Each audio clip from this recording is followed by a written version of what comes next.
him. I mean, he's a great player. If you were to guess how many hours a week does NA put into scrims and things like alike to a region like LATAM, EU, or APAC, I don't think NA necessarily scrims or practices or puts in less time necessarily than other regions. I don't believe that. What is this 1v2? That is such a lazy 1v2 positioning. I don't think they necessarily put in like way less time. But I do believe that they might be spending their time less efficiently, right? They must be.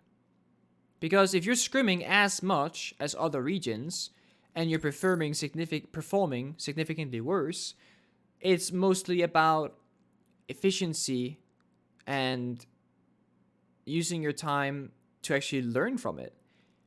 And we're hearing all these rumors about teams leaving mid-scrim and playing suppressors mid-scrim and trying out weird stuff in scrims. So it's like, that doesn't happen in Europe, in my opinion, from what I've seen when I was a pro player, 9-10 months ago. It didn't. In Europe, we scrim tier 3 teams, and they fucking beat us sometimes in games. And we're like, holy shit, these guys might go pro league next year because they're fucking insane. And then we add them for future scrims because they're really good. We used to scrim Easy Dream before they were in like CL proper, before they were in pro league proper. And they beat us on border many times back in the day because they're a better team on border than we were. And they played really well at P4. Fabian was like, yo guys, let's pick up P4 to our team. He's fucking insane. I'm like, Fabian, he doesn't speak English probably. But, And there's so much potential talent and up-and-coming potential in Europe, and we recognize it, and we embrace it for the most part. Hell, Joe joining Navi straight into Pro League. Benjamaster straight into Pro League, pretty much. Spoid might go straight into Pro League next year in April, I think he turns 18. There's, like, Blast that joined Vitality or whichever, or Train Hard, now Vitality, or is he... Actually, I think it's P4 Vitality. But Blast is in Pro League. On Train Hard, we've had so much young talent the last year and a half in Siege in Europe, and we honestly have space for more. Be dominating or whatever? Heroic? Well, Train Hard then Heroic, right? He was in Train Hard as well. And then P4, I believe, went to Vitality when that roster kind of split up in two. I saw something from Parabellum in the CL playoffs, and Shouldn't you be trying weird shit in scrims? No. I mean, define weird shit.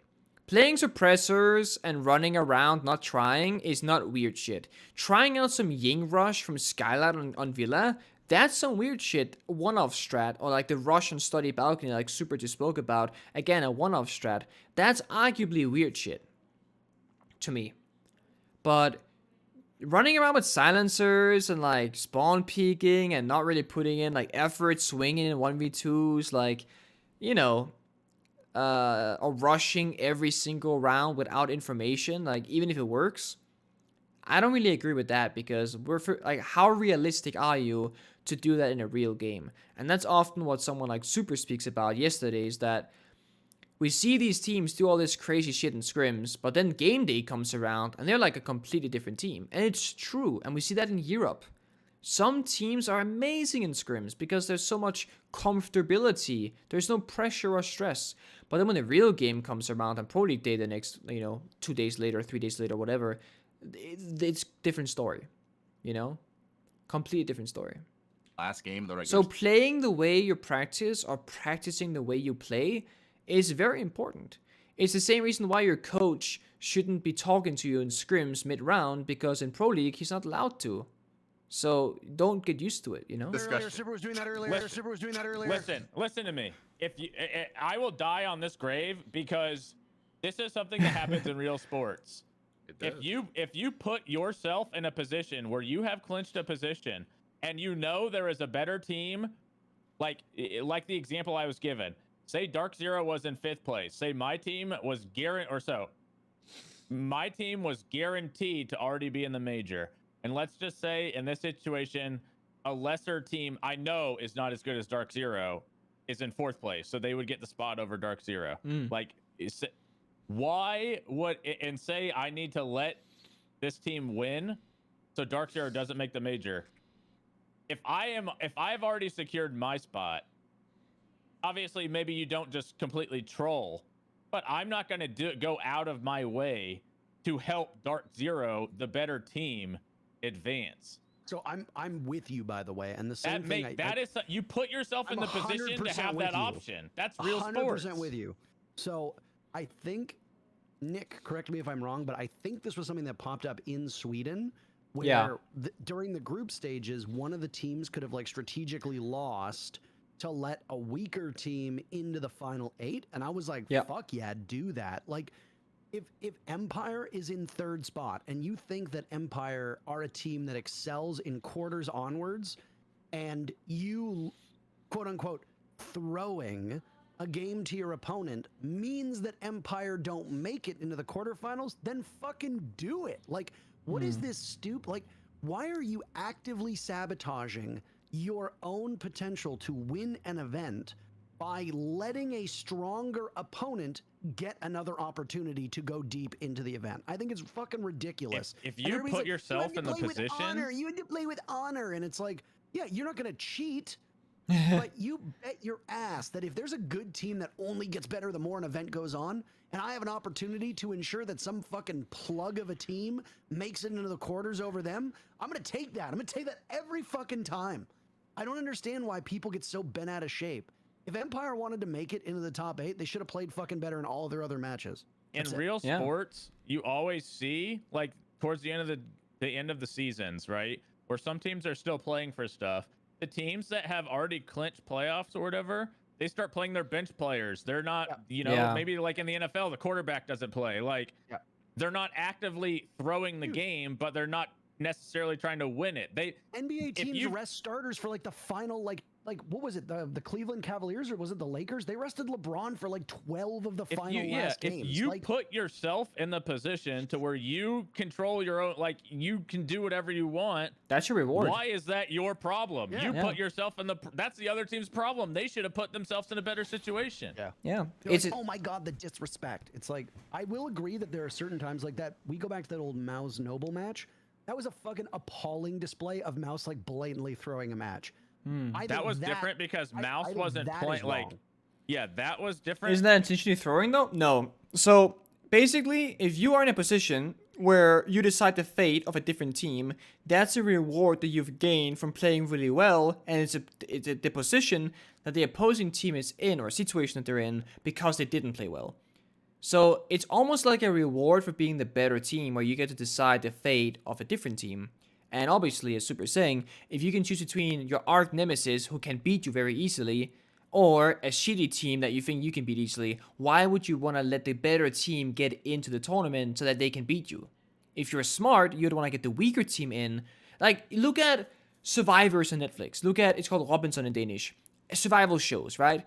It's always about keeping in the weakest people so that you are the strongest person in the final. But you also want to befriend the strong people in the beginning because they're going to win you the challenges when you're in a team. So you're always playing that middle ground of like, okay, now it's time to befriend the good people, and now I want them out of the tournament so that we're the last strong person remaining, right? That's what he's saying. Because if It nothing makes changes, sense. nothing matters, then it doesn't matter. It doesn't affect the other team. I think it also is like different. Like for me, it's different, but like purposely putting a team in relegations when your team also has nothing going on, than it is like if you're, trying to prevent a team going from a major if you're also going to the major. That's like different to me than just blatantly trying to put a team in relegation. Yeah, it's a bit I more get severe. that, but By the way, I I have get no that, but at problem the with them same time, deliberately like, relegating a team. there's people that have beef with each other. There's people that start shit with each other, and if you can fucking force those people out because you don't like them, I mean, shit, it is what it is. Shouldn't put yourself 1v1 in that here. This is a big position. round. It's got either match point for barring lost it. This is actually 5 Pretty close rounds in a game. row. I think this is 5 rounds in a row for one shot now. They were down 3-1 at one point, I think. So they've maybe Yeah, one woken shot's up a doing little real bit. well. I mean, I joined late, so I didn't see how the beginning of the match I'm is. confused on how you'd make that come about, but put everyone on different roles that don't play to your full potential to lose. Well, there's 2 ways to go about it. Either you just like don't try at all, like you're just playing like if you're in a 5-stack ranked, right? Or you literally just like don't try. Like it's in the sense that you're just spawn peak, you like only try and aim 50%. You might even throw rounds on purpose, like if you see a Capcan trap, you run into the Capcan trap. I've been there before. Back in year 2 of Pro League, I believe, we could decide which team would get relegated or put into relegation because we played against a team. If we beat them, then a different team would get relegated. If we lost to them, then they would get enough points to survive relegation. And basically, we didn't want to choose because we didn't care about which team to relegate. Like, we honestly didn't care. It wasn't that big of a deal to us. It wasn't like our strongest opponent was in relegation, right? And we sat there like, guys, either we win on purpose and one team gets angry at us, we lose on purpose and the other team gets angry at us, or we just try and play our normal game and whoever loses and gets relegated, they get angry at us. So we weren't sure what to do. And it sucks being in that position where you can relegate someone because you're essentially taking their job away from them. And that's the thing I don't like. That's also why I don't think auto-relegation should exist, because relegation should be about the Challenger League team beating the worst Pro League team and then getting promoted and take their spot. That's to me how it should be done. I don't think there should be one team getting auto-relegated and one team fighting for relegation. I think they should both fight for relegation. Seed 8 goes against Seed 1, Seed 7 goes against Seed 2, or whatever the case might have been, right? Or actually, other way around. 8 goes against 1 and 7 goes against 2. So that the first seed gets the weaker opponent, so to speak. That's how I think it should be. Auto relegation sucks. And not Tasha's in sight, boys. Oh, he's an aqua, an aqua. No In Aqua, I can look for the Aqua guy, one sec. Oh, BC. Aqua hatch, Aqua hatch. Wait, Aqua hatch? Aqua hatch. 1 second. You got him. I don't see him. I'm fucking Wait, blind, oh, he's dude. in base. No longer in your possession. Oh, you're going this way as well. We're all leaving. I needed That was to be bad, dude. That was bad. I ate the cap. Wait, did I kill him? Did I get him? No, I don't think so. I don't think I got him either, right? What happened, dude? Oh yeah, he's still there. So one Aqua Captain.